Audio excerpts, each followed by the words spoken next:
On est le 29 mars et Éloi, tu as une histoire à nous raconter par rapport à un événement qui s'est produit justement le 29 mars.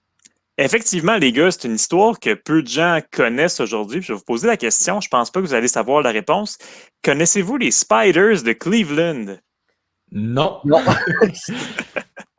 Ben écoute, je tiens à préciser tout d'abord qu'on parle de baseball ici. En fait, on va remonter jusqu'en 1899, donc il y a plus d'un siècle pour être exact. Le 29 mars 1899, plus précisément, c'est à cette date-là que les Spiders de Cleveland échangent 17 de leurs joueurs 17 joueurs aux Perfectos de Saint-Louis qui vont devenir les Cardinals l'année suivante. Puis les Spiders, quant à eux, vont recevoir 12 joueurs. Maintenant, je vais vous demander pourquoi les Spiders ont échangé 17 joueurs aux Perfectos peu avant le début de la saison. Avez-vous une théorie là-dessus? Ben, si j'ai vécu une logique, ça devait peut-être être une raison d'argent justement pour se débarrasser de certains contrats ou problèmes Que financiers. je me disais aussi, là, mais je ne verrais pas d'autres. OK, c'est peut-être pas tout à fait ça, mais il y a effectivement une raison d'argent derrière ça. Dans le fond, les propriétaires des Spiders à l'époque s'appellent Frank et Stanley Robison, donc c'est deux frères.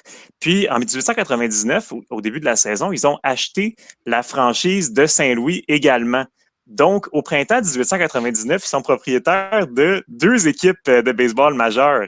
Fait que là, imaginez un petit peu, imaginez s'il y avait, mettons, Jeff Molson décidait d'acheter des sénateurs d'Ottawa, puis il échangeait Thomas Chabot pour Victor Mété, mettons. OK, fait que c'est des bons joueurs contre des mauvais en plus, là. C'est ça. C'est comme quand tu étais à NHL ou Madden, puis tu joues en ligne là, dans ton joueur pro, puis tu fais des échanges justement entre équipes pour en booster une. Ben, c'est un peu le même principe. Là. C'est ça, c'est le même principe exactement. Puis d'ailleurs, maintenant, c'est rendu illégal de faire ça dans la vraie vie, mais dans ce temps-là, c'était pas quelque chose à laquelle on avait réfléchi trop. Là. Fait que là, on se demande peut-être comment la saison va se dérouler pour cette équipe-là. C'est assez intéressant parce qu'on s'entend, tous les bons joueurs des Spiders s'en vont à Saint-Louis contre tous les moins bons joueurs des Perfectos. Y a-t-il une histoire Cendrillon qui est survenue? Ouais, c'est ça. Ça serait drôle, hein? Ça serait drôle. Mais attends, avant de parler de ça, je vais vous parler un petit peu des joueurs qui ont été échangés. Donc, les échanges qui se produisent le 29 mars, il y a Jesse Burkett et il y a Bobby Wallace qui sont échangés. Ça, c'est des joueurs qui vont aller au Temple de la renommée du baseball plus tard. Donc, eux prennent le chemin de Saint-Louis pour aller avec la bonne équipe. Et un autre joueur qui a fait le voyage également vers Saint-Louis, c'est un certain Denton True Young, un lanceur surnommé Cy Young. Oh! Ouais. Ça, c'est un trophée là, pour le meilleur lanceur de baseball parce que c'est une légende. Cy Young, ben, effectivement, lui aussi a été échangé. Donc, Cleveland, ben, du jour au lendemain, ils ont perdu pas mal tous leurs bons joueurs, carrément. Puis, ils ont obtenu en retour pas mal rien. Donc, si je vous demande, sur une saison de 154 matchs, combien vous pensez que les Spiders en ont remporté? Je vais aller très haut, là, je vais dire 137. Oh! Wow!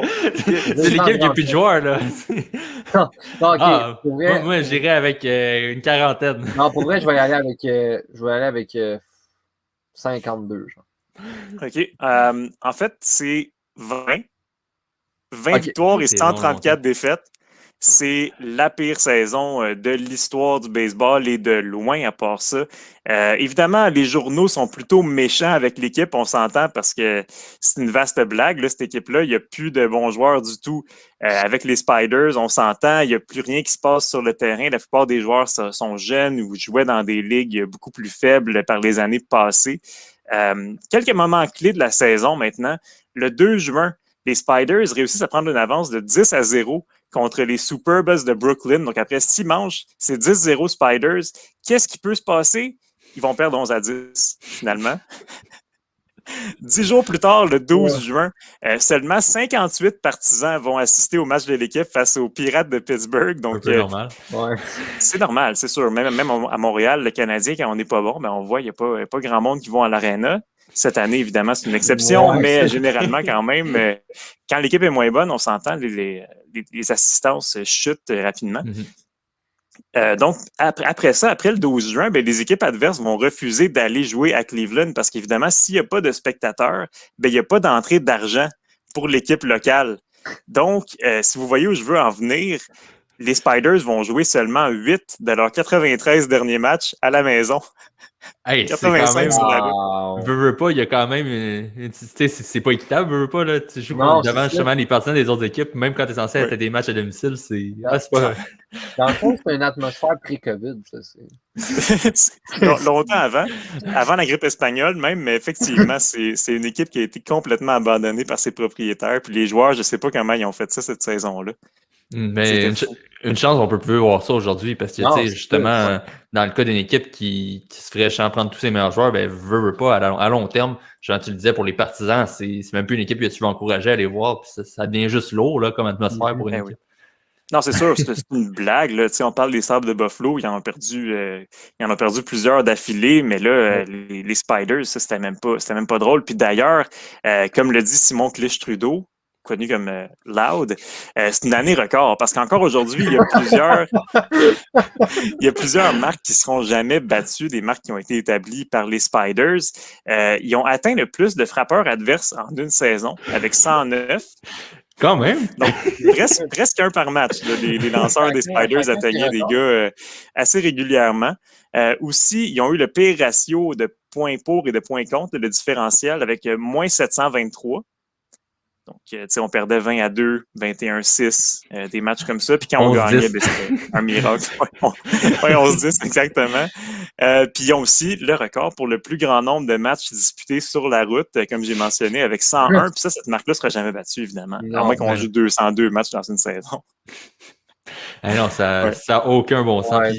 Puis, sincèrement, j'imagine pas l'ambiance qu'il va y avoir dans le vestiaire. Les joueurs, même si c'est ton sport, tu pratiques ton sport à titre d'emploi, ça devient lourd à un certain point de jouer pour cette équipe-là.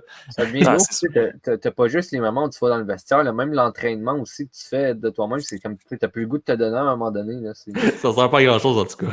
Non, c'est sûr. Surtout quand tu en as perdu 28 puis que là, tu sais que tu es très, très loin de la course aux séries, c'est vraiment pas évident. Il n'y a personne qui vient voir tes matchs à la maison quand tu peux jouer à la maison. Donc, c'est assez horrible.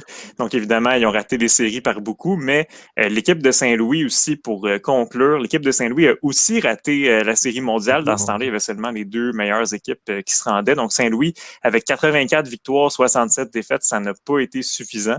Leur première série mondiale, ça irait en 1926, donc longtemps après la mort des deux propriétaires. Et finalement, les Spiders, mais c'était leur dernière saison à Cleveland parce que là, à un moment donné, ils ont mis la clé dans la porte. Et la raison de tout ça, j'ai omis de vous le dire, mais la raison, c'était qu'ils se disaient, les propriétaires, que les foules pour une bonne équipe seraient meilleures à Saint-Louis. Donc, ils ont juste décidé de ruiner l'équipe de Cleveland.